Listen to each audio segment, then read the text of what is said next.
The following program is brought to you by Podcast One Sportsnet. This episode of the Steve Austin Show is sponsored in part by DDP Yoga. Working on hundreds of matches over years, it ain't no surprise that my body's taking its share of bumps and bruises. Hell, get beat up for a living. Well, my buddy Diamond Dallas Page knows all about the wear and tear the ring takes on your body because he's been down the same road I have. And his DDP Yoga fitness system was specifically designed to burn fat, reduce pain, and heal from injuries. Dallas is so positive that you'll absolutely love the DDPY program, and using the DDPY app, he's doing something he ain't never done before. He's going to give you 7 days free to try it out. That is a week to try the program, explore the app, and own your life, and it's completely free. DDP Yoga can work for all ages, weights, and fitness levels. It's a kick-ass cardio workout that will dramatically increase your flexibility and strengthen your core like never before, all with minimal joint impact. Just for listeners of the Steve Austin Show, you can save 20% off an annual membership for the DDP Yoga Now app of any DVD pack. Just go to ddpyoga.com/Austin to get started. And check us out. DDP is headed back to the UK and is putting on another DDPY Inspiration Meets Perspiration workshop for one night only. Thursday, April 19th at Frome Sport and Fitness in Somerset, England. Come on over to this incredible 3-hour workshop where you'll get to meet DDP, get a kick-ass workout, and hear DDP's secrets to staying motivated. Get your workshop tickets at ddpyogaworkshops.com. Can't make the workshop? Don't worry. You can still catch DDP in person at the Wells Comic-Con April 21st and April 22nd. Details and tickets are at wellscomiccon.com. The following program is a PodcastOne.com production. From Hollywood, California, by way of the Broken Skull Ranch, this is the Steve Austin Show. Give me a hell yeah. Hell yeah! Now, here's Steve Austin. All right, everybody, welcome to Steve Austin Show. I am coming to you from the mean streets of Los Angeles, California today. I am sitting here at 317 Gimmick Street, about to open up a can of audio whoop-ass for you to enjoy. My guest today on the podcast is none other than the one and only Dr. D. David Schultz. Got a chance to talk to David for an extended length of time. Podcast is going to last for about an hour and a half. I think you're going to really enjoy it. Dr. D. David Schultz has written a book. It's called Don't Call Me Fake. It's a real story of Dr. D. David Schultz, also written by John Cosper. And it's got a foreword in it by one of my favorite wrestlers of all time, Bret the Hitman Hart. We just got a chance to do a podcast a couple of weeks ago with Edge and Christian on their podcast, and we broke down our famous WrestleMania 13 match. And, man, it was good to talk to Bret and good to talk about that match and good to talk to Edge and Christian. I'll tell you what, out of all the shows and all the podcasts I've done, I think that one was certainly among the most feedback that I've gotten back on social media, on my Twitter account, Steve Austin BSR. And it's just good to hear Bret's in a good place and he's still feeling good and he's doing great. Edge and Christian were awesome. And anyway, he wrote the foreword to the book. And it's interesting because when Dr. D. David Schultz was passing through Calgary and Bret was coming up in the ranks, Dr. D. had some advice for Bret regarding his work and his promo. And you'll hear that in the podcast today. But like he told him, he goes, hey, man, you know, as far as work, I really can't tell you anything. You're one of the best workers here. You're the best worker here. But with your promos, that's what you need to work on. You need to work on your promo. And he was straight up and honest with Bret. And they had some great matches together. Bret enjoyed working with Dr. D. Really helped him out. And then there's a story in the podcast where he helped him out down the road in a locker room situation one time. And so it was really interesting to see the forward and all the paths cross. And when I read the book, it took me a while to read it. It's a good book with a lot of pictures I think you enjoy. But, man, there's so much history in there, so many names that just brought back memories. And, you know, and the thing is, Dr. D was about a generation ahead of me in the wrestling business. And wrestling was very regional back then. And I didn't see really any of his work in the WWF. I didn't see it in AWA or Calgary or anywhere like that. I saw his work later when I was searching for it on YouTube. But a lot of similarities between Dr. D and the Stone Cold Steve Austin character for sure. And I think if Dr. D would have been around in the Attitude Era, he would have drawn a lot of money with me. He would have drawn a lot of money with anybody. But anyway, just so many names and that people that he's talking about in this book that you know I got a chance to know or had looked up to. So I really enjoyed the two parts of the Dr. D. David Schultz book. And the two parts is, you know, well, there's many parts. But David, you know, grew up in Kentucky. They didn't have a whole lot of money. And he goes over in the Army. He learns how to weld. And, finally he ends up in the wrestling business. And then he gets out of the wrestling business, and he starts bounty hunting. And you'll hear why and how he got out of the business. I think you know. It's a question I used to ask everybody when I started the podcast. The infamous segment with John Stossel backstage at Madison Square Garden. And after that incident happened, David went over to Japan, took some independent bookings, and then, after about a year and a half, give or take 2 years, everything just kind of slowed down, and that's when he went into bounty hunting. So I enjoyed reading the book a whole lot, and it was interesting talking to David. And the thing about Dr. D is I think he was so serious, in the ring, around the business, in character, cutting promos, that, I think people think that's who and what he was. And Dr. D is definitely a very bright individual, extremely hard worker, real savvy, a guy who really knows how to read people. So I enjoyed reading this book. And, the fact that he got out of business of pro wrestling because it all dried up for him and then got into bounty hunting and did that for damn near 20 years. Real interesting story. So the kind of two major parts of the book, he talks about the business, and then really right when he was coming up into his prime, going into, WrestleMania 1, that's when it shut down. And so then he starts telling bounty hunter stories, and it was just interesting to hear his line of work on that, his perspective of, doing business with skips and bail bondsmen and stuff like that. So I had a great time reading this book. And Dr. D is a guy that I really enjoyed watching his work on YouTube and watching his promos. And, man, that guy can talk a blue streak a mile a minute. And my conversation with him today was a little bit difficult because I was on Skype and he was on a cell phone down there in Tennessee. But I enjoyed it. I think the reception was pretty damn good. And I highly recommend, if you're a wrestling fan and you also want to hear some bounty hunter stories, the book is called Don't Call Me Fake, The Real Story of Dr. D. David Schultz, co-written by John Cosper. It's a foreword by Bret Hart, and I enjoyed reading it. And you can find it on Amazon.com right now, and you can also find the book at EatSleepWrestle.com. So if you're interested in reading this book, I recommend it. I enjoyed the living hell out of it, and it was a pleasure talking to David Schultz. But anyway, before we get to Dr. D. David Schultz, let me ask you a question. Have you ever felt uncomfortable on a job site? Like if you're a pro wrestler, you're in the ring waiting for a beer so you can raise some hell and they toss you a root beer instead. Or if you're down on the mat looking up at the lights and the referee says 1, 2, 3, that's awkward, right? If this kind of stuff happens on a job site, work can be flat out uncomfortable. So at least get work gear that's comfortable. Timberland Pro makes shirts, pants, and boots for all kinds of jobs and all kinds of weather, so you can do your best work day in and day out. Head to toe, Timberland Pro. Not uncomfortable.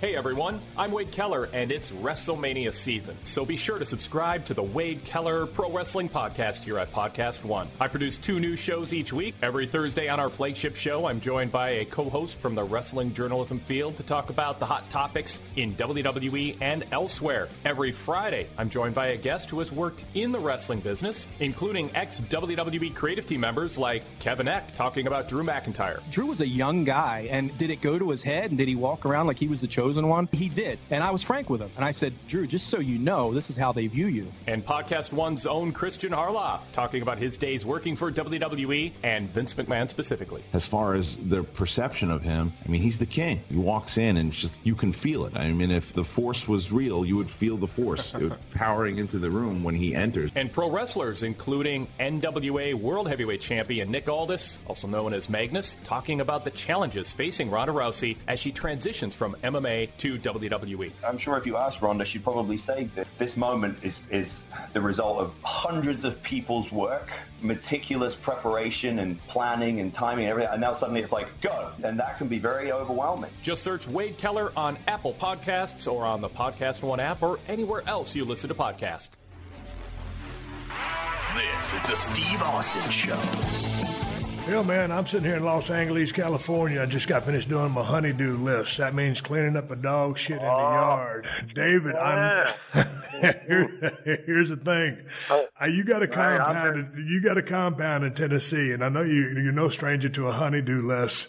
I just got finished picking up the dog shit in the front yard and the backyard, and my front yard's about 20 yards wide, and it's about 10 yards long, and my backyard is even smaller. So anyway, I've been out here doing my honeydew list, and now that I know that you're a little bit, kind of retired, you're still working, but you're no stranger to the same list. Oh, yeah, I don't have a honeydew list no more. I got a honeydew book with chapters in it. The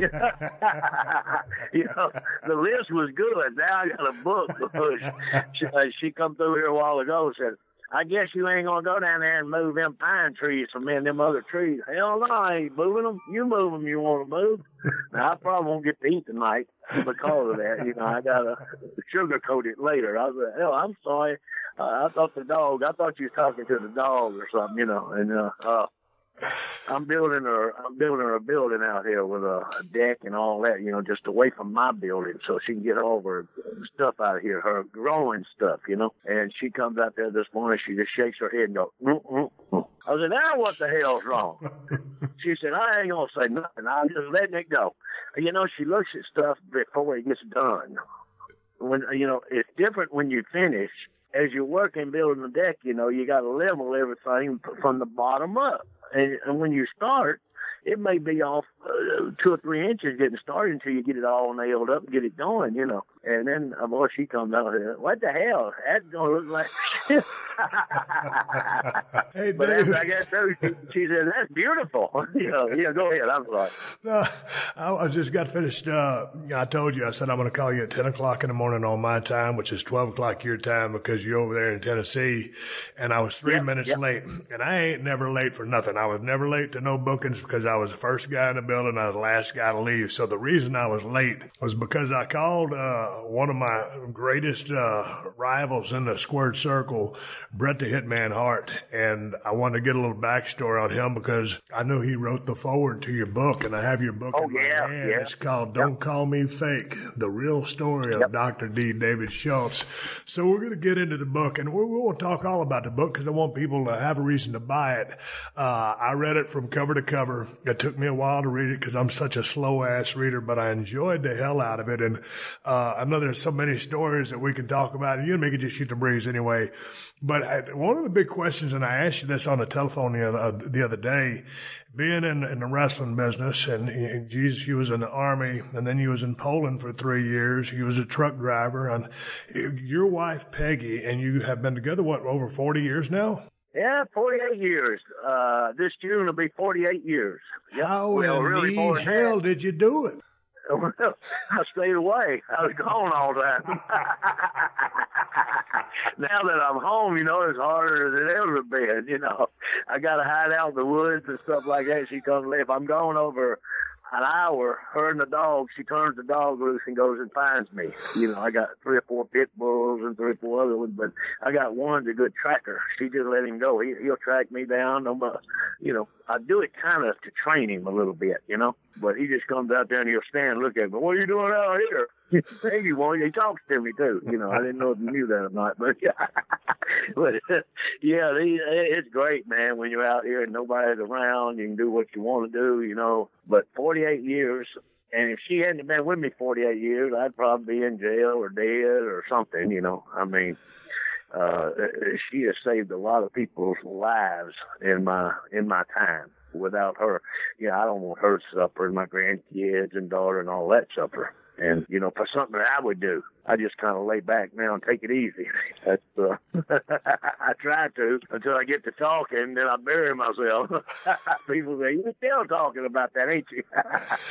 Yeah, David, when I was watching your stuff in the ring, and of course, you were about a generation ahead of me, and so YouTube wasn't around way back in the day, and I grew up in South Texas, and, right before WrestleMania 1, when you was in New York, and I know you'd been through many different territories, but, when I watched and looked back at some of your promos, cutting with Mean Gene Oakland for those town-specific interviews, trying to promote ticket sales and stuff like that, and sometimes you'd talk so much trash that Gene couldn't even, you'd pop him, and you just talk so much trash. But I really figured in some of my conversations on the phone with you, our characters, a few years apart were in many ways very similar. And just in my conversations with you on the phone, I was wondering where you came up with the persona, because to me it seems real, and it just seems like David Schultz has gone from being turned up from a 2 to about 11 or 12. Would I be correct in kind of making that assessment? Well, yeah, that's when I was growing up, I was poor. I was very poor, still poor, but I was real poor then, dirt poor. And anything I wanted, I had to fight for it. If I had something somebody wanted, they try to take it away. I had to fight to keep it. If I lost the fight, I lost it. So I learned a long time ago that a lot of times you could talk your way or bluff people. If they thought you meant what you said you were going to do, like you growing up, a guy, hey, I'm going to take your newspapers, okay? You take them, but you won't take them no more. The next day, I hit him in the head with a brick bat. He didn't bother me no more. Didn't take my newspapers no more. But I always, I love to talk with people, and I always tried to back up what I said. That's my trouble. I tell people, hey, if you say that one more time, I'm going to knock the hell out of you.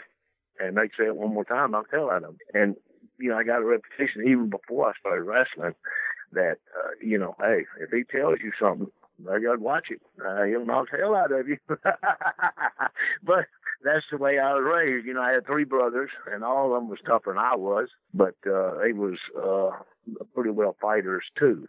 Hey, how did you meet Peggy? Because I know you guys were high school sweethearts. How did that come about?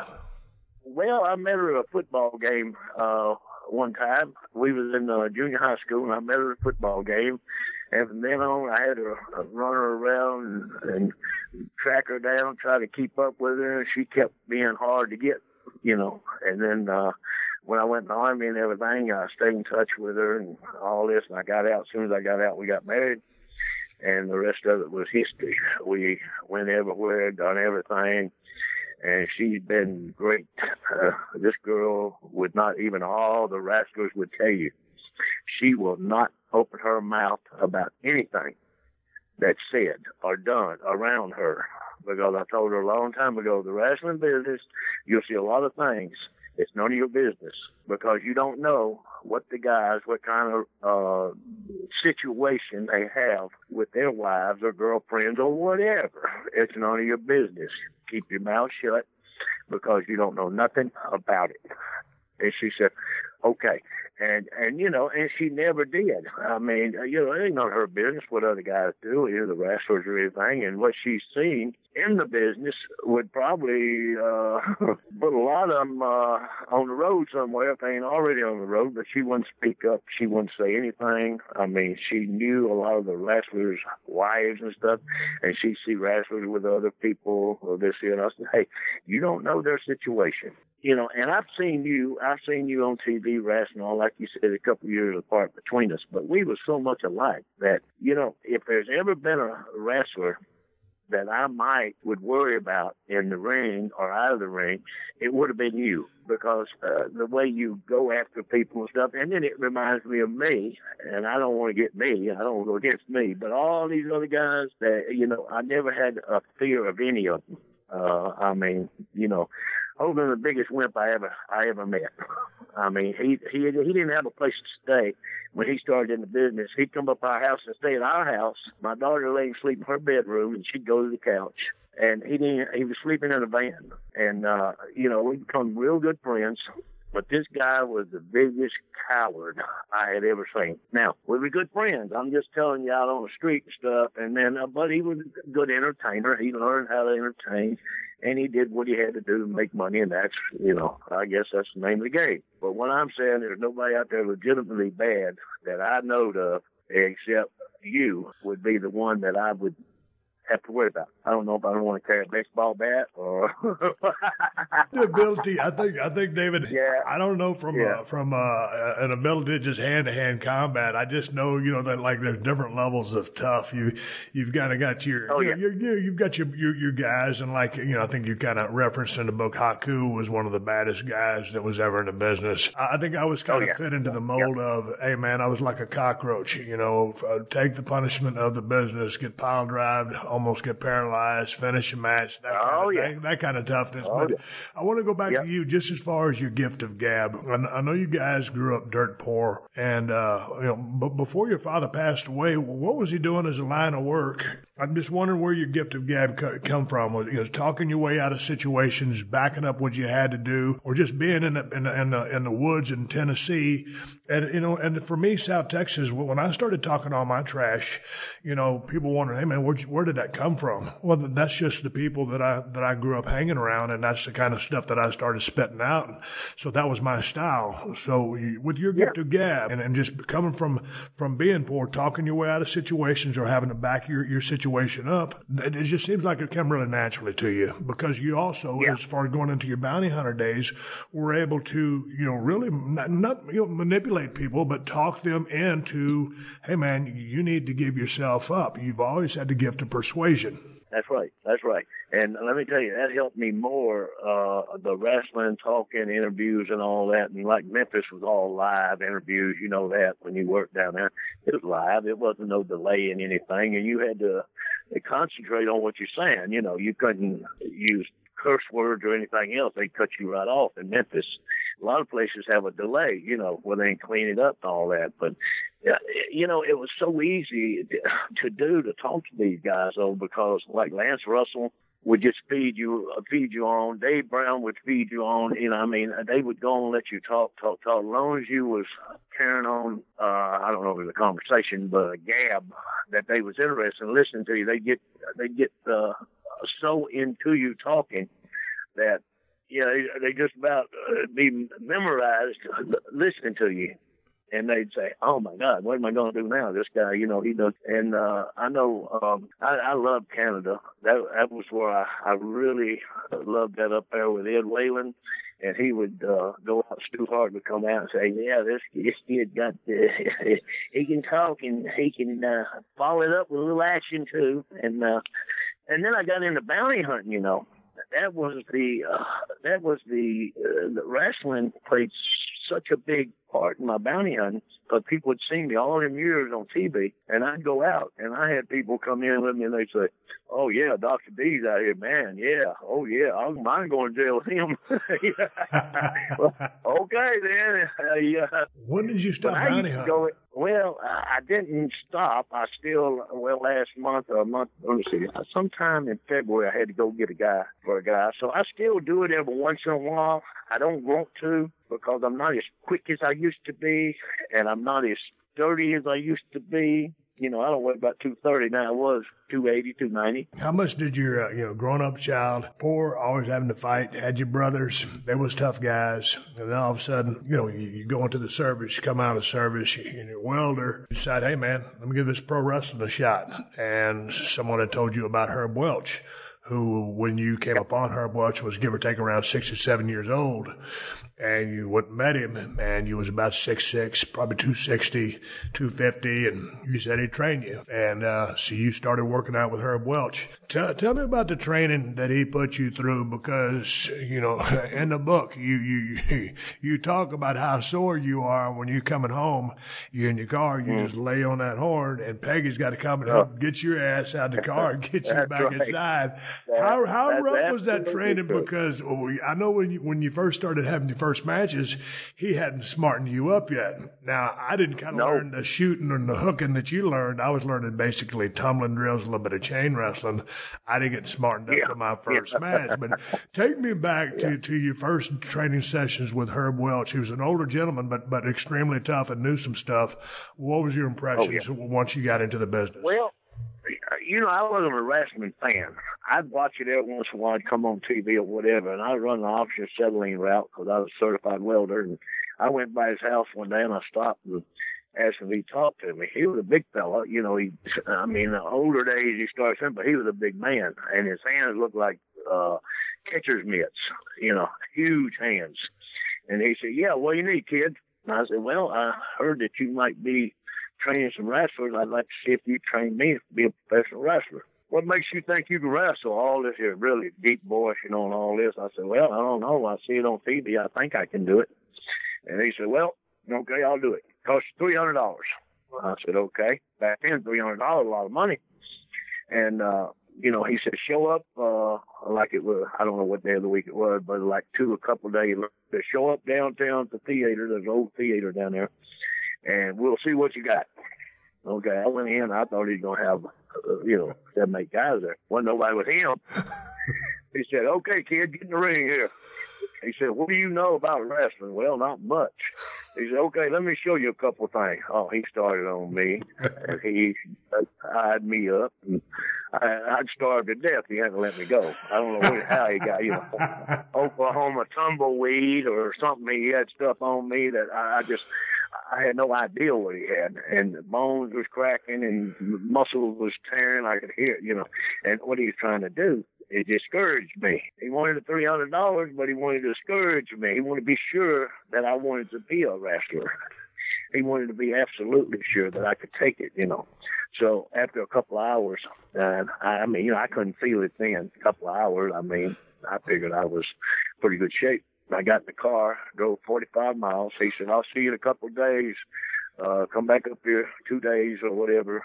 And I said, "Okay." I drove home 45 miles, didn't get out of the car. I got to the house, and I could not open the damn door. I had to blow the horn, pull up in the yard. I didn't even park the drive. I pulled up by the door and blow the horn. Peggy come out and said, "What are you doing? What do you want?" I said, "You need to come out here and help me." She said, "Help you do what?"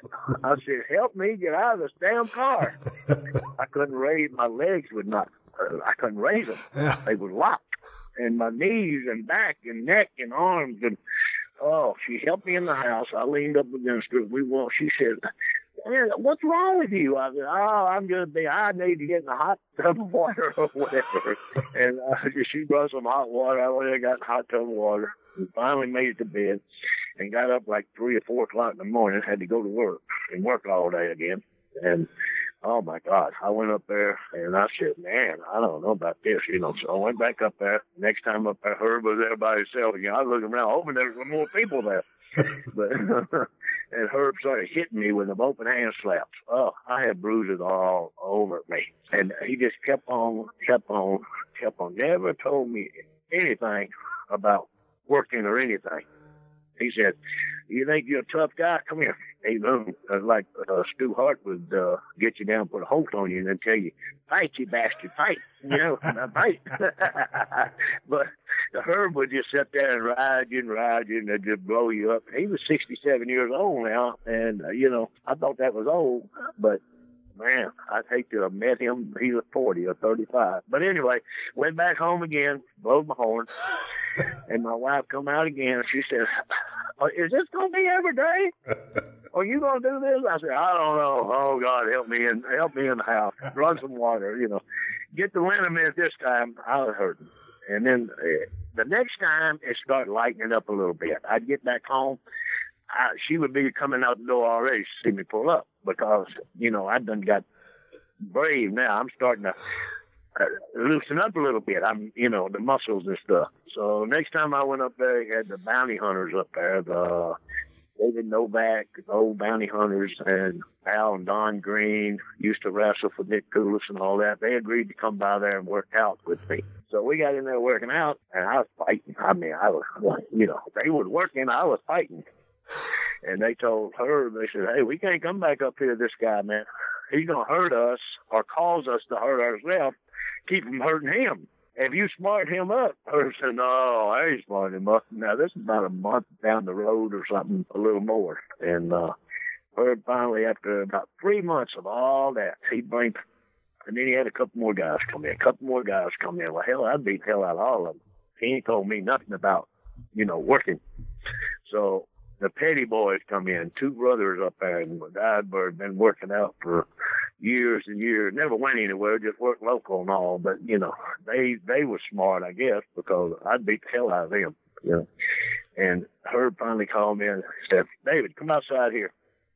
He said, let me tell you something, kid. You ain't going to make a damn dime the way you're doing. He said, I said, why? What's up? What's wrong? He said, hell, you're too damn stiff, man. Hell, you're hurting people and stuff. You can't do that. He said, remember what I showed you. He said, you're going to need all them moves I showed you because those are shooting moves. I didn't know what shooting was. I didn't know what working was. I mean, he said, but if you're going to do anything, you got to start over with me.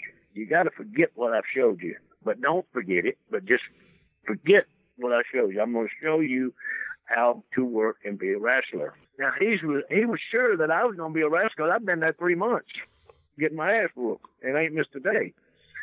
So he took me in there, and he said, just don't forget what I showed you because you're going to need it overseas. You're going to need it because they're going to try you. Excuse me. And if you don't show them you know how to take care of yourself, they're going to walk all over you. They're going to treat you like shit. But if the promoters find out that you can take care of yourself and you're probably one of the toughest guys around, they're not going to use you because they can't control you. And they're afraid you'll take their belt and go home. I said, damn, Herb, what do you want me to do? He said, let me show you here. And then he showed me how, you know, loosen up a little bit, how you're too tight, how to squeeze a little bit, loosen up. And then he showed me this. And then we started. And then he sent me to Malden, Missouri. He said, go to Malden, Missouri. You and the Petty boys going over there. And you ain't going to make no money, but, you know. So, well, went over. I had $20 in my pocket when I left. I went to Malden, worked 5 times that night, worked as a single, tag team, 6-man tag, come back in a mask, and did a battle royal. And I said, damn, and in an old apartment building, old furniture building upstairs, you know. People was throwing scissors at you, the old women, would have bricks in their purse, and scissors were sticking up in the ring. Now, I mean, you know, there's probably 300 or 400 people in that building. And the cops, one night, we did an angle fighting outside. Cop hit me with a blackjack twice. And I turned around and told him, don't you hit me again with that damn blackjack. We're going to fight. He backed up with that blackjack, and he come back and told Henry Rogers. He said, man, that guy there, you better take care of him. He's crazy, you know, and all this. And Henry Rogers didn't care. He gave me $20. I got back home. I had $10. Left with 20 and got back at 10. I got my ass whooped all over the place, you know. But it was such great experience. And I told Herb, I said, Herb, and you know what name Herb gave me? What? Rhode Island Red. That was my name, Rhode Island Red. Now, I got licensed under that in Missouri. Rhode Island Red. I thought it was a cool name. I didn't know it was a damn chicken, you know. Herb laughed about it. He said, yeah, you'll be a good Rhode Island Red. And I got in there, and boy, I'd go up there, and they hollered, Rhode Island Red. They gonna kick your ass right, boy. Yeah. We're going to burn your car when you come out. You ain't going to have no tires. We got some for you right here, and they all have baseball bats and shit or sticks sticking down their pants, you know, they can hit you with it or something. Anyway, I did that for, I don't know, probably a month or more. Finally, I got broke, had to quit going. But anyway, Herb said, I got you booked in Memphis with Dulas, and I got over there in Lawler, Sam Bass, for a while there. Me and Lawler was tag team. And about a year, I guess, I was the fall guy for Lawler. How did you and Lawler get along? Well, we got along good because then I didn't know what he was doing. You know, he was using me to benefit himself, like Jimmy Baggett, you know. Nice guy, Jimmy Baggett. Nice guy. Lawler, they're all nice guys. But Jimmy Baggett never owned a car. He never missed a show. Because when you come in, he said, hey, brother, how you doing? Can I catch a ride with you? Damn, boy, don't you have a car? But anyway, Lawler, he would ride. And Lawler was a coward, man. Scared to death all the time. I don't know how many times guns were drawn on us. And Lawler said, David, this guy's got a gun. And I'd walk behind him, and he'd have a gun pointing Lawler through the window. And I'd knock the hell out of him and take the gun away, throw the gun out in the parking lot, kick his ass, and jump in the car, we'd leave. And a lot of times, out in front of the Coliseum, I took off running after a guy. They stopped 2 or 3 of them in a car, and the guy was evidently he was going to try to whip our ass or something. So I grabbed a baseball bat, took off after him, hit him going across the road there in the Coliseum. And Lawler's hollering, "Damn, David!" And he comes running over, and he said, "You're gonna kill him?" "Yeah, I'll kill the son of a bitch if he stops long enough. I can catch him." But we had a lot of trouble. But Lawler was always behind me. I was the one doing the punching or whatever, you know. I mean, I didn't argue with people, Steve. A guy come out, a fan come out, he said, "I'm gonna kill you." "Hell, show me." And he wouldn't have time to show me because I'm fixing to hit him just before he even had time to turn around. I hit him. That's where my MO got where, you know, I was sued for over $100 million while I wrestled. But you know what? I was not sued by John Stossel. Another subject. John Stossel. I want to get on that real quick here. You know, John Stossel did not sue me, and I did not hit him in his ears like he said. The Madison Square Garden doctor said that nothing was wrong with John Stossel. He had no damage to his ears whatsoever. Everything was good. John Stossel's brother in Boston said he had permanent ear damage the rest of his life. Never be able to hear again. Well, John Stossel here a couple of years ago on his show, he was doing one about scams and people stealing money and making false things, all this here. He said, "I'm guilty of that myself because my injuries was jurosomatic." Jurosomatic means that once you get paid, you don't hurt no more. That's exactly what he said on his show now. I was just wondering, I've watched that back a couple of times this morning, and of course, when I started my podcast several years ago, that was something I always asked everybody. Man, what'd you think when Dr. D slapped John Stossel? I could appreciate it, especially back in, what was that, 85 when that happened, 84, 85? Yeah, 84, I believe. Yeah, so I mean, you know, I broke into business in 89. It was still protected even back in the day. If somebody said it was, you know, fake, I mean, no damn near fighting words. If you was a bar, it was a fight. And so I can kind of appreciate the mentality. And alongside with, you know, being in, I guess that was Madison Square Garden. And yes. That's kind of, you know, that's the backyard. That's kind of holy ground. And so, you know, I know that he was going around doing his interviews. And so all of a sudden it gets to you. And, you know, according, you know, to what you said, you know, hey, Vince said, "Hey, man, you know, give this guy something or whatever." So do you think, looking back, do you think you worked yourself into a shoot? Because I was talking to Bret Hart right before. I guess there was something that had already happened before that night, that evening, that you had already, you was already a little bit hot to begin with. What happened earlier that evening? No, it wasn't hot. What it was, see, Vince come to the dressing room. I come in the dressing room, of course, got dressed, and Vince come in, and he said, "David, I want you to go out here and do an interview. This guy's making a joke out of the business." He was 2020 News. I didn't know John Stossel. And, you know, you don't go out in Madison Square Garden and do an interview unless Vince tells you to, or somebody tells you to. You know, you didn't walk out there and start interviewing. So he said, "I want you to go out and I want you to blast him. I want you to tear his ass up. Stay in character. Dr. D." And then everybody in the dressing room heard that. Alpha, Sika, the boys in there, they all heard Vince over there talking to him. They might not have heard exactly what he said, but they heard him talking to me. So he went out. A few minutes later, a guy comes in. The Iron Sheik was out in the hallway, along with Fuji in the hallway, leaning up against the door facing, one on one side and one on the other side. Neither one of these guys moved an inch during that whole thing. Now, you know and I know, Steve, if there's some shit going down in the hallway, like went down there, somebody's going to be moving and saying, "Hey, hold up, wait a minute, hey," you know. They was enjoying the show. And John Stossel come out, and him and another guy come out, and he tried to talk to me 2 times or 3 times. I forget how many it was because so many people around there. And the one everybody's seen is where he was talking to me, and I said, "What's wrong, boy? Can't you talk?" I mean, you know, "Oh, you're right." I go, "Yeah, right." And Vince already told me making a joke out of it. I didn't know nothing about Eddie Mansfield and him. I knew nothing about Hogan and him. I knew nothing. And Vince told me to blast him, tear his ass up. And then he said, "That's great. Well, I think you're fake." He didn't say that. He said, "I think it's fake." But I thought he said, "I think you're fake." So I said, "Fake? Well, this is an open hand slap." Pow. He went down. On the jaw, not on the ear, nowhere near the ear. He got up, and I was always taught, "Man, get up. You need to put him back down." Because, you know, John might have got mad and wanted to whoop my ass coming up. I doubt it, but, you know.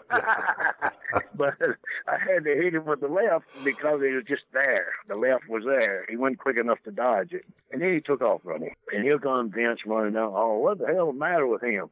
And then he comes in and he tells me, "David, get ready, do your match, in Anoki. They sent it back down, moved me down. I was like main event or whatever, but they put it down to get the show on. And I come out of the match. Vince said, David, get your stuff together, get out, go to the hotel downtown. I forget, Howard Johnson or whatever. And he said, everything's okay.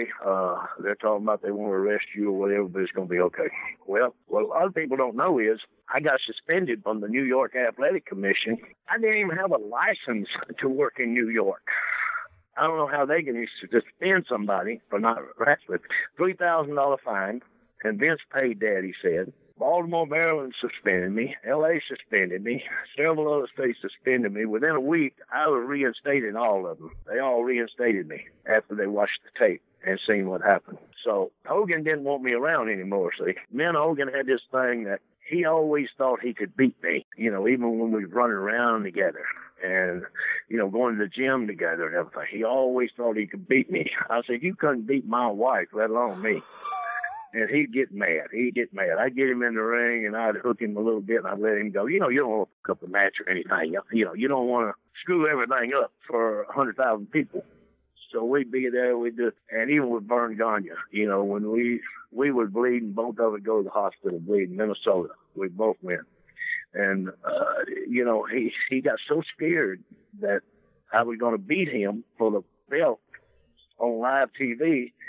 In other words, they believed me. The promoters believed me. They were scared of me because when I told them something, they were scared, Steve. Hey, promoter come down to the dressing room. You know what I tell him? Hey, you have a license to be in here?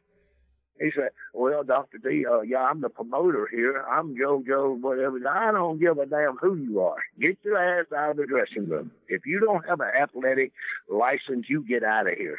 I'd run him out. The police come down in uniform with their kids, and they said, hey, Doc, come over and give my boy an autograph. I said, go cuff yourself. Take your boy with you. Get out of here. If you don't have an athletic license, get out. He said, hey, we protect you out there. I don't need your protection. Get out of the dressing room. So, oh, my God, Brooklyn. Oh, I was going out of the gym, out of one of them big gyms, and I was walking across there, had my head thing on my towel on my head and all that going. And they was over there talking to, I don't know, Johnny Rods or different ones. And they said, oh, yeah, that's that Dr. D. That's that asshole. We're going to catch him out on the street one day. We're going to show him 3 or 4 of them talking cops, right? Well, you know what? Those cops buy a ticket to see me get my ass whooped next time. I mean, they hated me. Once the slap happens, you go over to Japan. Well, basically, they want you to work the same angle over there. You do. They end up using that back against you later on down the line. Before you know it. I mean, and this was right before WrestleMania 1, which was literally 2 to 3 weeks away, give or take. You were probably going to be a big part of that. You were figured in. I was talking to Bret Hart. I mean, he absolutely has the utmost respect for you. And he really enjoyed working with you down there in Calgary. Stu liked you. The one time you stood up for Bret in the dressing room and took up for him. And he gave me the guy's name. And he goes, David didn't have to do that. And David was the guy that came up and gave me confidence and said that, he goes, kid, you don't really need to worry about learning how to work anymore. You can work better than anybody here. You need to work on your promos. You need to learn how to talk. So, as it says in the forward of the book, I mean, the guy had a lot of respect for you. And I was asking, Bret, and he says, man, he goes, I just always, David was always good to me. He was always honest with me. He was always very fair with me. And I really, really, really enjoyed working with him. And he was a very, very good hand in the ring. So you would have been figured in. You were running around with Hogan, whatever. Y'all had your difference of opinions, but all of a sudden you're out of the business. I mean, you were blacklisted. Yep. How long did it take for that to sink in? How long did that mess with you? Just because when I asked, I left the business because I got dropped on my head, and after a few years it caught up with me, and I needed to get out. And, for 3 years, I mean, it took me a long time to swallow that pill. So all of a sudden, you're hot and heavy. You're the most dangerous man in the business. You stay in character. You're trying to make people hate you. You're very successful. Now you're out. Yep. Did you not skip a beat? I mean, how much did you sell this? And what did Peggy think? Well, Peggy, she said, well, what are you going to do? I said, well, ain't nothing I can do. Vince said he ain't going to use me, so I started going to independence, and I was getting $1,000 a night working independence 7 days a week. had pretty good money. I mean, for just, independence. And I kept going, and then I started going overseas, a lot of different overseas trips, a couple of weeks here, a couple of weeks there. And then the independents, everybody started dropping their price. Everybody started saying, well, you're paying Schultz $1,000 a night. You can get me and 2 or 3 other guys here. You can get the Alpha and Sika and Johnny Rod, somebody else or whatever, instead of getting Schultz, And the promoters started buying that. And I don't blame them. I mean, they were getting them for $200 a piece a night, and they paying me $1,000. Anyway, that went on for probably a year. Then a guy come up and asked me, he said, David, have you ever considered being a bounty hunter? I said, what, a bounty hunter? Riding a horse with guns and shit out in the old West? He said, no. I mean, he said, a bounty hunter. He said, go out and pick people up at Skip Pond. I didn't know nothing about all that, And he said, if you'd like to try it, man, they got some badass guys that they need somebody to go pick up that nobody will go pick up. They're scared of them. I said, what kind of money does it pay? He said, well, you can make damn good money. You make 10% of the bond, according to what the bond is. If it's, if it's say it's $50,000, you can make $5,000 plus your expenses. $100,000, you make $10,000 plus your expenses. And I started checking into it, talking to him more and more. And anyway, he introduced me to these bonds when they said, yeah, we got some motorcycle guys that they want one of their own picked up. It was Diablos up in, I believe it's New Britain, Connecticut, or Hartford, Connecticut. They got a guy out on bond, and they went up on his bond. They're going to lose all this money if they don't get him in. Nobody wants to go get him because he's badass. Okay, what do you want me to do? He said, well, do you want to go get him? We'll pay you, they'll feel that there. I said, well, first thing I got to do is meet with the club, the head guy with the club, the motorcycle club. And he said, why you got to meet with him? I said, hell, I'm not going against a damn club. You'll get a damn club. I mean, they don't understand, And I met with them, Diablos, and the guy told me, the head guy, come out. He said, hey, Doc, how you doing, man? He said, I need you to go pick this guy up. You got our blessing. He's up in West Virginia or whatever it was. And I said, okay. What else can you tell me? Nothing. Just a badass. Don't turn your back on him. And, okay. So 2 days later, I found the guy just probably 50 miles from there, in Connecticut. He wasn't in West Virginia. And he come out of his house and going to the store. And I walked right toward him. When I got right toward him, I put 357 in his mouth, took him to the ground, put handcuffs on him, turned him in, and got paid. It was simple, All right, let's take a quick pause for the calls and get big ups to TrueCar. Hey, man, here's some useful car tips. Although I've been talking about them, maybe you didn't hear them. Maybe you're not aware of them, but here they are. A coffee filter and a little bit of olive oil can clean your interior. Removing excess weight from your car will improve gas mileage. One more. Placing your key fob to your chin will increase its range. Yeah, may be strange, but it is true. Are you ready for one more tip you might not know about? TrueCar also helps people get used cars. That's right, TrueCar ain't just for buying new cars. With their certified dealer network and nationwide inventory of nearly 1 million used cars, you'll enjoy real pricing on actual inventory and a simpler buying experience whether you buy new or used. And with TrueCar, users can see what others paid, so they know if they're getting a good deal before buying. They're also more likely to enjoy a faster buying experience by connecting with TrueCar certified dealers. When you're ready to buy a new or used car, check out TrueCar and enjoy a more confident car buying experience. Some features are not available in all states. You're also going to need car insurance for that new vehicle. Go to Geico.com and in 15 minutes you could be saving 15% or more on car insurance. That's right.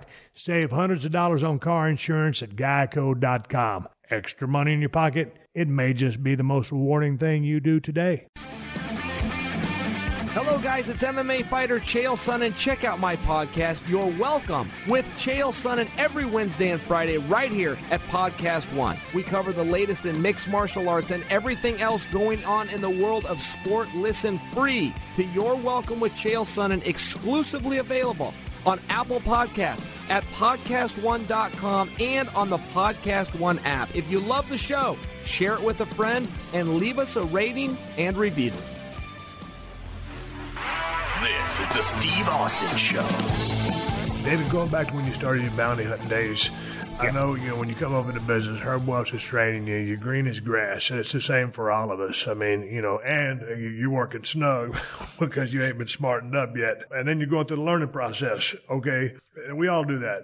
Well, going through the bounty hunting process, all of a sudden, this is something that your Army background, all of your Herb Welch training, that's great. But how long was it before you got the first guy you went after the bikers, and so you had success? But how long did it take you to become extremely good at what you did with respect to that job, as far as building up your connections, your snitches, techniques, talking people down, doing the time in the car? It's not always like on TV you're busting in holding a gun on somebody, doing your homework, lots of downtime, traveling, waiting. I mean, how long did it take you to where you were as good as you got? Well, it took a good while because, you have to develop your contacts, and people are really scared to give you information that they're not supposed to release. Like in New York, I was going up there trying to get into the welfare system in New York, which is a no-no. So I had a contact up there, the welfare department, walked in and said, man, we can't give you anything like that. We can't do that. We can't do that. No, it can't. You got to have a court order to do that and all this here. And I said, well, listen, let me show you something. I walked out the door there. I gave him $100, and I said, I sure do need these couple names right here. And nobody ever know. He kind of looked around, put the $100 in his pocket, gave me a call later and told me the exact address. From then on, he was my contact.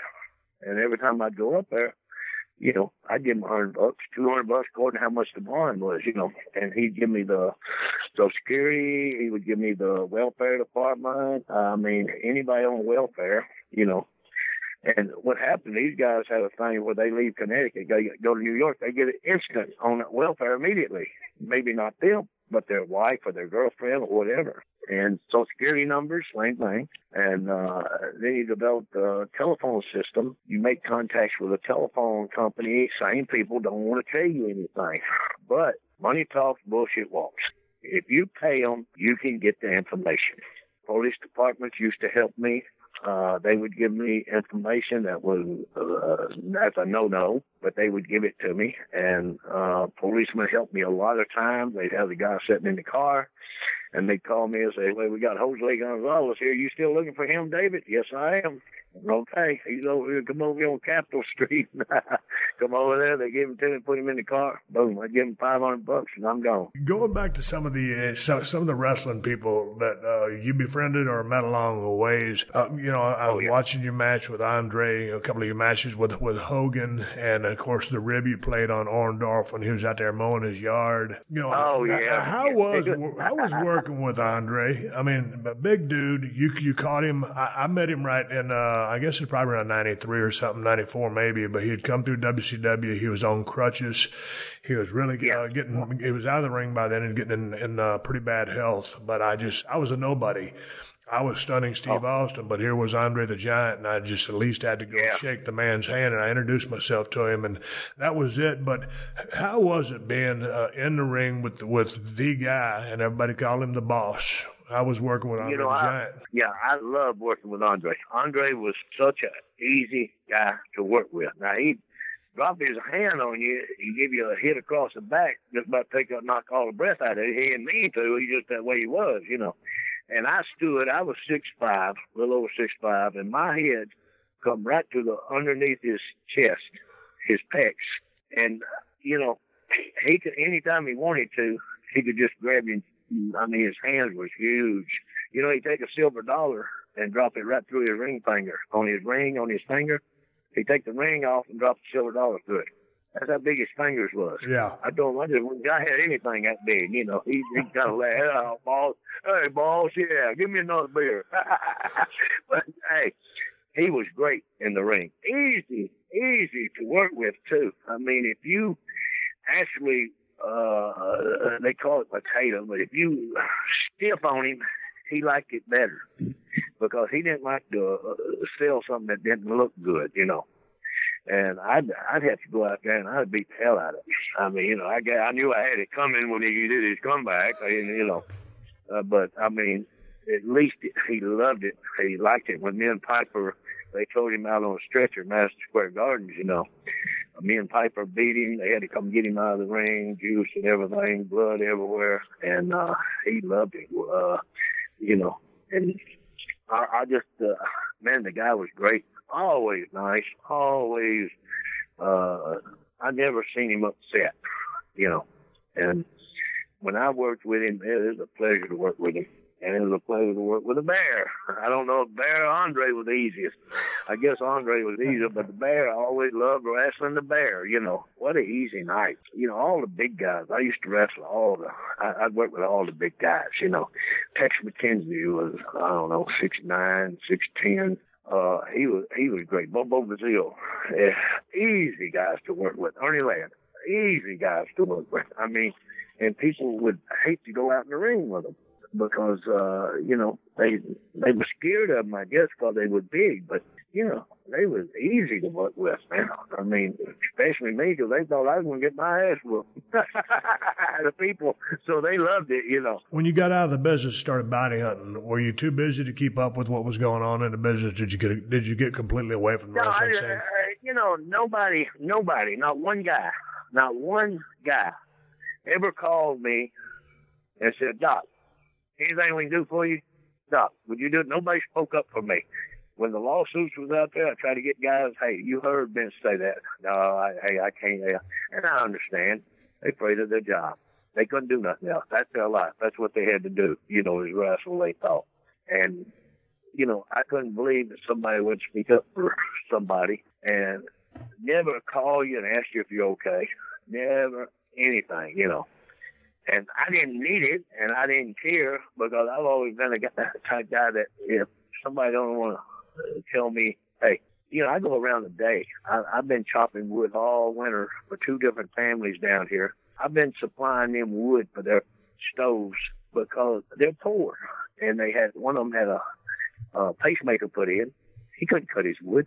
The other one had a heart attack. And I'm doing all that for them. Also, I'm glad it's getting warm now, wearing me out on this wood. I mean, not really. I didn't mind doing it all, you know. And every time I take a load over there, I don't know how we're going to pay you, but you don't owe me nothing. It's just enjoy the wood, you know. And, you know, I spend a lot of my time out here cutting wood and giving it to people. I don't sell it, but I give it to them.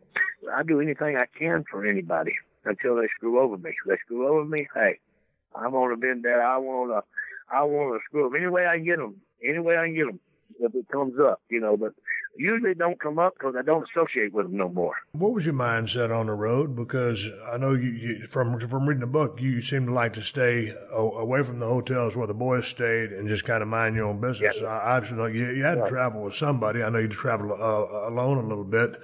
But why did you choose to stay away from everybody? Was that just part of your upbringing, or you weren't into a lot of the things on the side that people have a tendency to get into, whether it's the wrestling business, entertainment business, or whatever? And I think you know what I'm talking about. Yep. And that's what happens. All the promotion of them hotels, all that there, and I knew somebody's going to get in trouble one day. Somebody's going to talk about something or whatever. And I always stayed away from everybody. And, you know, my earlier days on hotels, you know, the only way we had a hotel room, we didn't make no money. You know what that's like, going around making, you know, a couple $100 a week. So we had to have a way to stay in the hotel room. So we used Motel 6. You know, they had those key drops where, you know, when you leave, the people check out, they drop the key in the box. So we had a coat hanger. And what we do about 2 o'clock, 3 o'clock in the morning, we go in that box and we pull a key out and go to the room, because nobody's going to get the keys till tomorrow morning. They ain't going to know nobody checked out. And we had our own sheets and blankets and everything, you know, so that's how we got our rooms. That's awful, ain't it? Well, I mean, back in the days, we was packed like sardines in some of the biggest shitbox hotels we could find.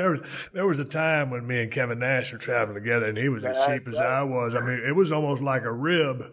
We would rib ourselves to stay in the worst hotels possible. And now we didn't do that forever, but we did it a few times, and then we finally started making some money, so you kind of get the upgrade. But there for a while, it was just part of, I don't know, a rite of passage or paying dues or whatever. But we just thought it was a blast to stay in some of the worst hotels we could find, and we enjoyed ourselves. Oh, we did too. Down Panama City Hall, we go to them cheap hotels.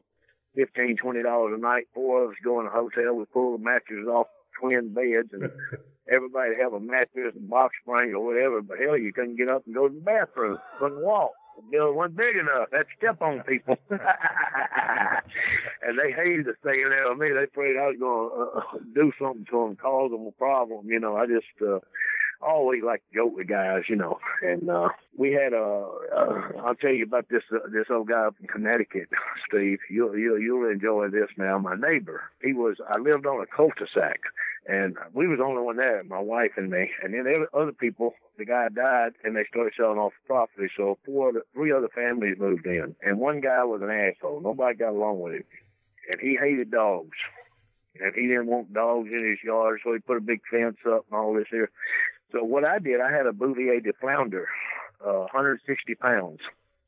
When he went out and took a dump, I mean, it was a dump. And I'd take that stuff and I'd freeze it. You know, I had an old freezer and I'd freeze it. And 12 o'clock at night, I'd go out and shoot it over in his yard with a slingshot. And I'd shoot it all over his yard. And next day, he'd be out there scraping his head, rubbing his head. Well, I don't know, all this, you know.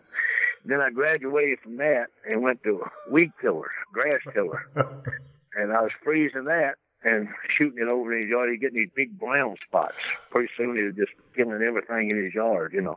He never did figure it out, I don't think. Then when it really got hot in the summertime, I'd shoot it on his roof, you know, the dog mess, and it'd melt on the roof, and that was fun. You were ribbing the neighbors. Were you a big ribber in the business, or did you enjoy watching ribs? I mean, because, I mean, on one hand, when they start getting malicious, you know, that's not funny.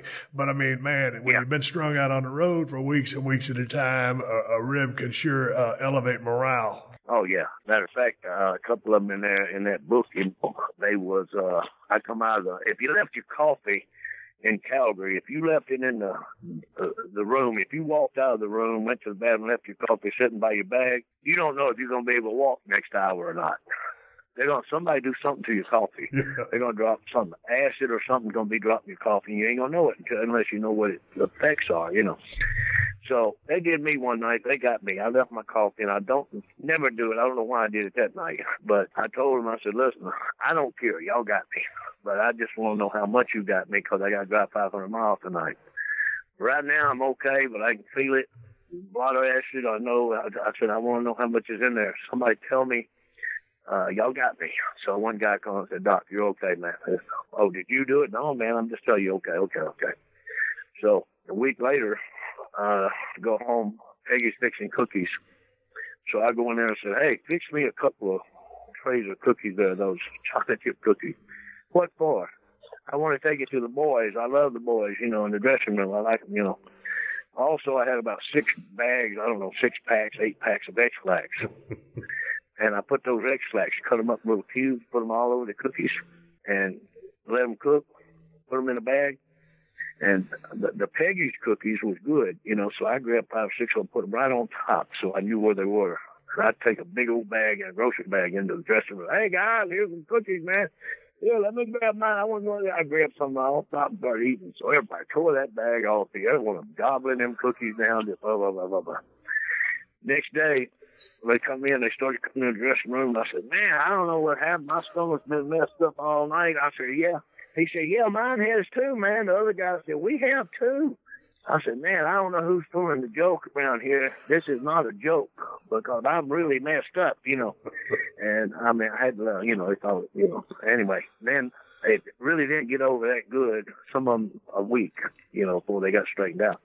Then I got horse laxative and mixed it up in the cookies and took it into the dressing room. And now, some of them had to go to the hospital. They didn't know. They said, man, I eat and it runs right through like water. I said, I'm the same way, man. Oh, my God, I got to get to the bathroom. Watch it move out of the way. Wasn't nothing wrong with it. I'd go in there like, you know, oh, my stomach's killing me, you know. And they never did figure that out. They did after the book probably, but, you know. And then I had some Flexrail, which is a muscle relaxer. And I melted those down and put them in some cookies for them, too, you know. They really enjoyed that. Some of them couldn't even walk to the ring. They had to help them get to the ring. You know, they'd stagger and walk and run around. And my wife said, you better quit that shit, you know. I said, I'm not doing nothing. I said, I think it's one of them doing it, you know. as much as you travel in the wrestling business and then you get in the bounty hunting business, I mean, you're all over the place because you're even going to different countries, and you did that for 20 years. Now that, I can't speak for you. I'll tell you my story.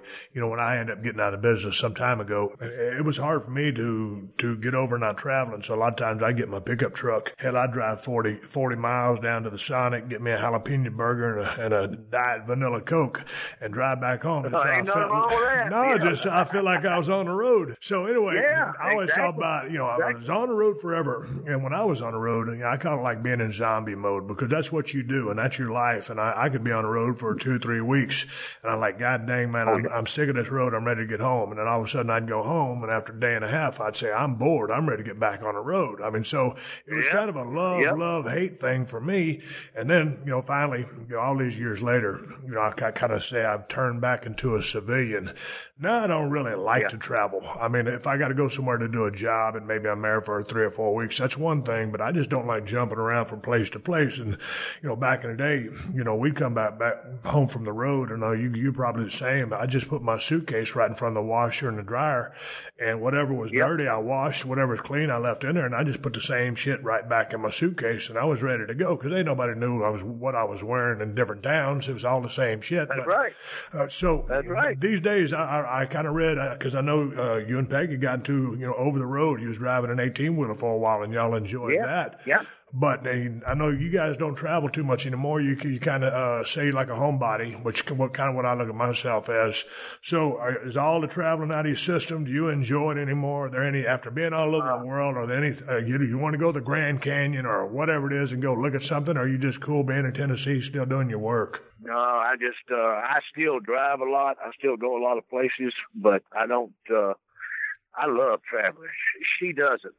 Last time we got rid of our last truck we had, we was 5 years out there hauling nuclear waste. And after we got rid of that truck, she said, I'm not getting back in the damn truck again. That's it. So she started buying these dogs, not buying and picking them up, dogs that dropped off on our property. So now we got dogs and we can't get nobody to take care of them, so they're too damn mean. So she has to stay and take care of the dogs. But I still drive every year. I work for cotton gin during cotton season, 3 months a year, but that's like 17, 18 hours a day, 7 days a week for 3 months. I was working 135 hours a week last year. And then after that, I go over here to another place, transfer trailers, tractor trailers, and I transfer trailers for them. And I do that for a couple of months. And, that's all I can do. I don't want to get back out on the road. I still have a CDL Class A and all that, and hazmat. I have people calling me every day. I can't deal with the DOT and all that, but I love the road, man. I just, a couple of years ago, I was running a 2500 Dodge. I got two of them, and I had a gooseneck trailer, and I would haul these radiators for locomotives all over the United States, And, I'd come to L.A., and back to Jackson, which is Memphis and Jackson. I'd do that in 3 days, out there and back. That's a good stretch. People say, yeah, how can you do that? I say, hey, I just do it, man. I just do it. I don't sleep all the way out there. And when I get out there and drop off the stuff, I get a hotel room, sleep 5 or 6 hours, and I'm heading back, Oh, I may pull over and take a 10-minute nap, and then take off again. But I love that. And the guy sold his business, so I ended up with 2 trucks. And, everybody wants me to drive for them, but I don't like to drive for other people. I like to do my own. My wife done told me, you need to stop it. I said, okay, I'll stay home and just do the cotton thing and whatever, That cotton thing is a pretty good thing. I drive a tractor trailer during cotton season, hauling cotton from the gin to the warehouses, and that's a pretty good thing. But a lot of hours, which I don't mind, and I do pretty good at that. And I do autographs every once in a while. I don't do a lot of them, but because I don't want to pay. I'm not going anywhere for anybody. I got as high as $4,000 before I go to an autograph thing. And, usually I get 2,500, something like that. And everybody says, well, we can get other guys a lot cheaper than that. Well, you need to get them then. Leave me alone. I mean, I don't care. See, that's where they make a mistake. They don't understand. I don't care. It don't bother me one way or the other. What bothers me is that they don't want to pay anybody, but they want to make all the money. And then they get mad at me when I go. I say, hey, you got to pay me before I sign the first autograph. What? What do you mean? What'd I say? You don't understand English now? You pay me my money before I sign a damn autograph. He said, well, will you go ahead and start signing? No. What's wrong with you? And he said, I'll give you your money. I said, yeah, you're going to give me my money or I'm going home right now. And he reached in his pocket full of money. I'll pay me. That's all I needed. I said, I'll start signing autographs. I got to ask you a story about one of your bounty hunting tales. I mean, because you had some good ones with Ken Passeria, was an old bodybuilder, a good friend of yours. And then, of course, can't forget about Butch Cassidy, that rib you pulled on him when the guy had his handcuffs on and needed to go to the bathroom. There's some good ribs in there. And you brought your wrestling mentality as far as traveling down the road, because if anybody got in the car with you, if you're driving, they cannot go to sleep. And that's old school because, the guy's supposed to be there. Ain't nobody sleeping in the car. You got to stay awake. But the story I wanted you to share, there's a bunch of good bounty hunting stories in the book, but I particularly enjoyed the one where Peggy went along with you because you needed her to pat down a female. And boy, you tell a story. Yeah, she was, I told her, I said, you need to go with her because this girl, she gets her check today and she always cashes at this grocery store in Massachusetts. And Butch Cassidy was with her. And I told Butch and her to stay outside. And I said, I'll holler at you on the radio when she starts out the door. And I went up in the attic of the store. It's a little place up there. You can watch all the cash rush. The guy was up there. I showed him my ID and talked to her. He said, yeah, just go on up there when she comes and, and here she comes walking in, cashing her check. So I called him and said, hey, here she comes out the door. Y'all grab her. And I got down and started outside. Got out there, and Butch had another girl. Done grabbed another girl, weighed about 300 pounds, same size as the one we're looking for. And I go out there and said, hey, that's the wrong damn girl. Oh, get over here. There she goes. Grab her, Butch. Butch runs up there, and he grabs her, and Peggy's standing there, and after we grab her, I said, Peggy, you need to search her. Well, what do you mean, search her? I said, search her. Be sure she ain't got a knife or gun or something like that. She said, I don't want to touch her. I said, well, you got to touch her. I can't touch her. We're out in the parking lot. You got to do that. She said, oh, my God, I don't want to touch her. And she gave me hell, boy. And she finally handed her down. She said, I don't have no gun. I don't have any gun. I said, hey, she'll find out. Peggy would tell you. I said, oh, my God, that girl probably ain't had a bath in a month. But she had her check. She wanted her check. So anyway, we throw it in the car, and Peggy had to sit back there with her in the back seat. And I told Peggy, keep an eye on her. Oh, don't worry, she ain't going nowhere. Oh, my God, hurry up and get me home.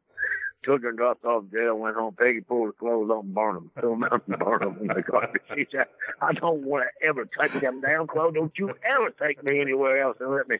And I didn't really have to have her to do it. I knew the girl didn't have it. I just kind of wanted to see what it's all about. Now, today, it's so bad that, matter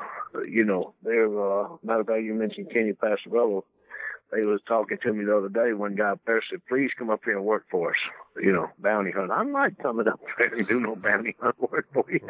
I said, man, no. How many guys you got doing it? He said, we got 5. And they can't find nobody? He said, they can find them, but they all go to the front door. Oh, that's a good thing. Everybody goes to the front door and knocks on the door. You see what I mean? Yeah. 5 of them at the front door. Now, what the hell? I mean, who's covering the back door? Who's covering the window? Who's covering the chimney? Who's covering the attic? And these guys hide in wash machines, dryers, under couches, under beds. They hide. They'll hide places where you never thought they would. I mean, they strive to have a wash machine or a dryer gutted, and they get in that wash machine, and the lid's closed, and they pile clothes on top of it. Nobody looks at it. No law enforcement goes in and looks at wash machines. I found several times in the wash machine. I tried to turn it on a couple times. Hell, this thing don't work, woman. She said, no, it don't work. It's tore up. Okay. I know something wrong, you know. But, you know, it's fun doing all that. And like I said, man, I've had a good life. My daughter, you know, she got a master's degree. I don't know if she got a doctorate yet, but she was a head of a farm school in New York, superintendent of farm school. And, you know, got 2 grandkids. And, of course, she don't want them down here with me, so I'm going to turn them into rednecks or whatever. Hey, Doc, how long did it take you and John Cosper to write this book? A year and a half, maybe 2 years. When John started on it, you know, he was recommended to me by Bob Bryla, which is the New York Athletic Commission commissioner. And I've been looking for somebody to write it, but every time I talk to somebody, they say, oh, my God, I don't know if I can. Oh, I don't know. You know, I don't, you know, I said, well, never mind. So John started, and he met me, come down and talk to him. We sit down and talk. And he showed me the books. He had 2 or 3 books wrote already, and he gave me a copy of them, and I took them home and gave them to Peggy. She read them, and she said, oh, okay. I don't like it, you know. But anyway, when he started, he sent a script, you know. After about 6 months, he sent the first little draft, you know. And Peggy told him, said, hey, you can throw that shit in the garbage. Now, you ain't writing a book like that. No. He said, what's wrong? I said, what's wrong? It don't have no color. It don't have no flowers. You have no direction. I want it to be like the person is there. When he's reading it, he can actually see in his mind what's going on. You know, I mean, just like right at the first of the book, Madison Square Garden, John Stossel, it makes you feel like you're part of it going there. And he said, oh, my God, I don't know. I said, I thought you was a writer. He said, yeah, but it's never been explained to me that way. I said, well, bounty hunting stories, you can't just say, I go and pick up paperwork, and I go to the house, knock on the door. That's it. I've looked for people 2 years before I found them. And a lot of them take 6 months, 8 months, because they've done scared the hell out of them, and they're running. And let me tell you, it's hard to find people. It ain't hard on me to find them because I'm not scared. Are you happy with the book when you read the last version of it? Because I enjoyed reading it. Oh, yeah. I tell you, I loved it. My wife has read it 4 times. And the reason she read it 4 times, the first time she said she couldn't put it down, she's picking out little things like commas, punctuation, and stuff. She used to be a proofreader when she was a private investigator. And I told John, I said, you need to change all this here, this here, this here. He said, well, I've got a proofreader that's going to read everything. Okay, you get it proofread and then send it back. He got it proofread and sent it back. She still found 4 pages of mistakes, misspellings and different things on it. But John really went in depth. He really, I told him, I said, you should have told more bounty hunting stories. Well, David, you know, if you did, you're going to have a 1,000-page book. What we told right now is so fascinating. Everybody has said, I can hardly put it down, you know. And I'll tell you, I guarantee anybody that buys that book, if they sit down and read it, if they're husband and wife, say the husband buys it or the wife buys it or whatever, and they're reading it, I'll guarantee you they won't read that book until they'll be telling their husband or wife, whichever one, say, oh, my goodness, can you believe this? Look at this. Come here and read this. Can you believe he done this or done that? I mean, it's something you talk about. And it's so fascinating that everybody that I have had one negative thing about the book. It's even my wife lived it 48 years. She said, I've lived everything in this book. I've lived it, and I can't put it down. She said, I'm on the 4th time. I've read it 4 times now. And she said, not to see what's in it or looking for mistakes or anything. I just enjoy reading about the stories of it, you know. And, you know, people just everywhere, even the older people around here, a couple of them, I had to give them the books. They couldn't afford it and everything. And, you know, they begged me. They said, oh, I'll pay you when my check gets here. No, he'll take it, you know. And then I found out they pass it around. Everybody in their family's read it. It cost me all them sales. Yeah, but you know what? I enjoyed it because coming from the business, I enjoyed the wrestling stories. I mean, your time in the business and the old days. Because, like I said, you're a generation ahead of me, so I really enjoy the old school stuff. But also just as a fan of the bounty hunting business, which I know nothing of, which I know something of now, just hearing the stories and just doing your homework, doing your diligence, and I don't know. You sometimes if you watch your YouTube videos, you just caught up in the Dr. D. David Schultz, persona. You think, okay, man, this guy, he's a hell of a promo. He's a wrestler, but all of a sudden, when you've gone through the Army, you know how to weld. You ran a place in Poland. I mean, you're a smart guy, and you apply your intelligence, with the bounty hunting business. And so I just enjoyed all the stories, and I enjoyed the book. And I know it's on Amazon. It's called Don't Call Me Fake. It's the real story of Dr. D. David Schultz, and it's written by Dr. D. David Schultz with John Cosper. It's forwarded by one of my favorite wrestlers of all time, a good friend of mine, Bret the Hitman Hart, does a great job on the forward. It's on Amazon. Is there any place else to find the book, David, or we got it covered? Yeah. They can also buy it at EatSleepWrestling.com. That's John Cosper's personal website. It's EatSleepWrestling.com. And it's also some of the book outlets has got it too. But Amazon, I think we're number 2 on Amazon now overall. I'm telling you, it's a fantastic book. It's fantastic reading. And the thing about the reading part of it, I had him to make the writing large writing, so when you pick it up, like when I pick it up, I don't need reading glasses to read it. He said, maybe we ought to make the writing smaller because it'll save us 7-8 pages.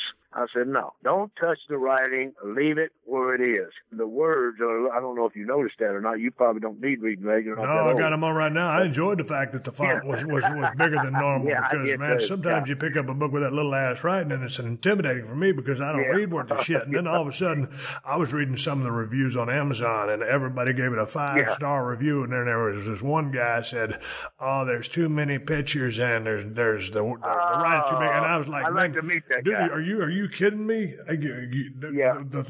One of the things I really enjoyed about the book was the fact that you had all these pictures to document, all the people that you worked with in the business. And again, that's the wrestling part of me, enjoying seeing those pictures in the bounty hunting days. So I go back in my career, Doc, and hell, I don't hardly have any personal pictures of anything I did. I mean, it was taken by WCW or WWF or whatever. I don't own those pictures. I don't own the rights to them. So I thought it was real smart of you to document as much of your career and take as many pictures as you did. And before on a note about pictures, I got to ask you because I own a 1995 Ford Bronco, and I know you drove a Bronco for a long time. What year was that Bronco, and how long did you have it? I bought that in Minnesota, and when I was up there with Vern Gagne, and I kept it until, let me see, I kept that thing about 15 years. I keep stuff forever. I got 2 Dodges right now, 2,500 Dodges. One of them's got 550,000 miles on it. The other one's got 460,000 miles on it. I have 2 vans. Both of them got over 400,000 miles on them.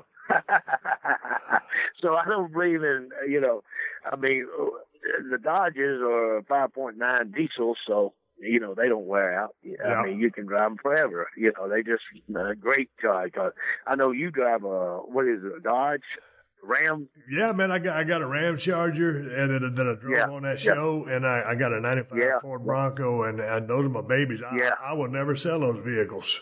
Oh, yeah, I know. I love them Broncos. And finally, after being in Minnesota and New York and Connecticut and all, my Broncos started getting eat out with snow, salt and stuff.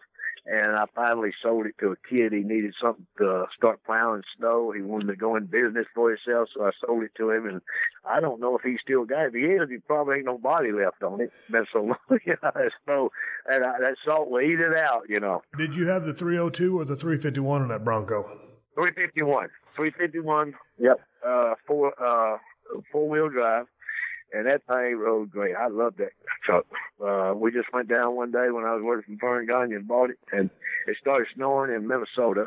And matter of fact, the first four-wheel drive I ever had. So I pulled on the drive, and it kept snowing. I'd pull out of the drive, and I'd pull back in. And one morning, I got out in the Bronco, and I tried to put it in four-wheel drive, and all four wheels sitting there spinning. You know, because I never cleaned the drive. It was just solid ice. It was already bottomed out. Yeah. I said, well, that ain't no good.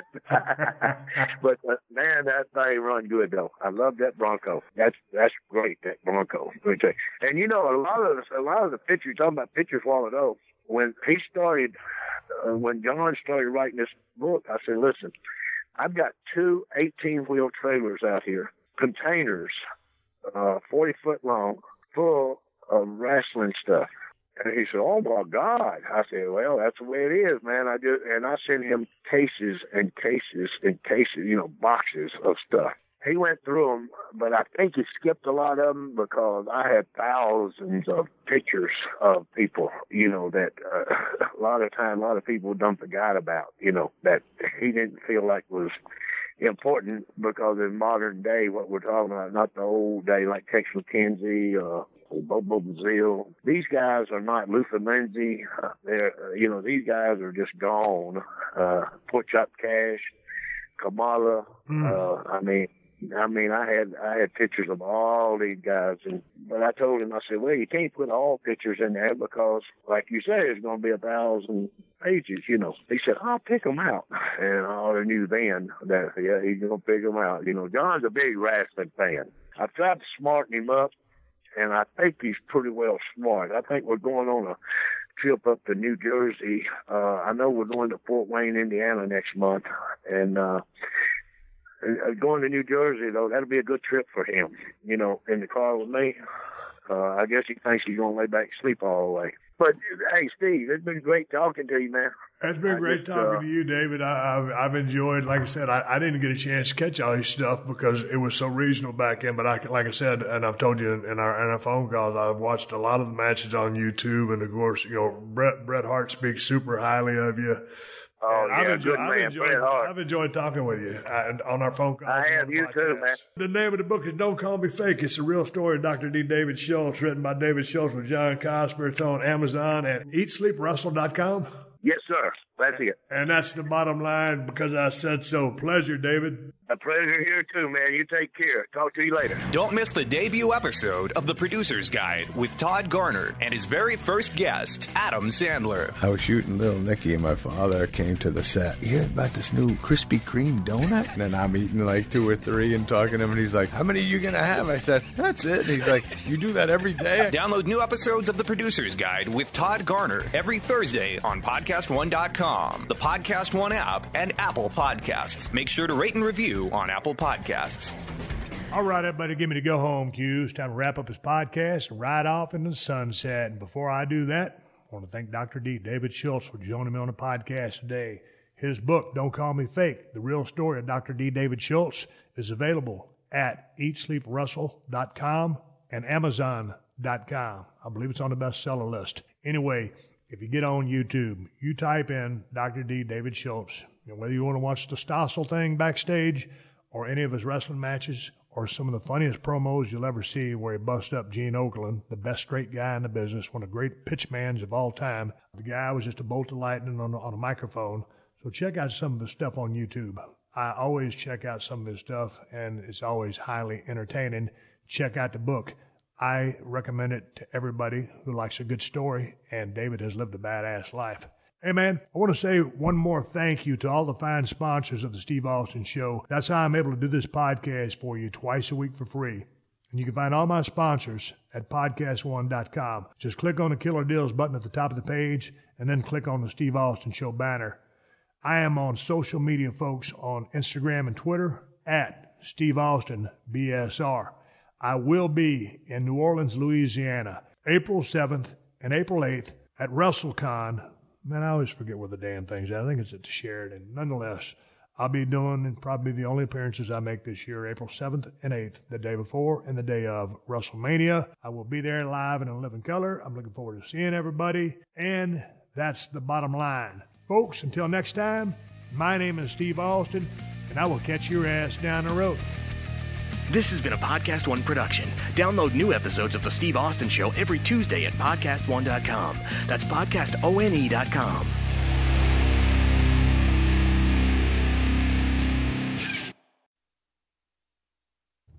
A Baton Rouge police officer fired for the Alton Sterling shooting. I'm Jackie Quinn with an AP News Minute.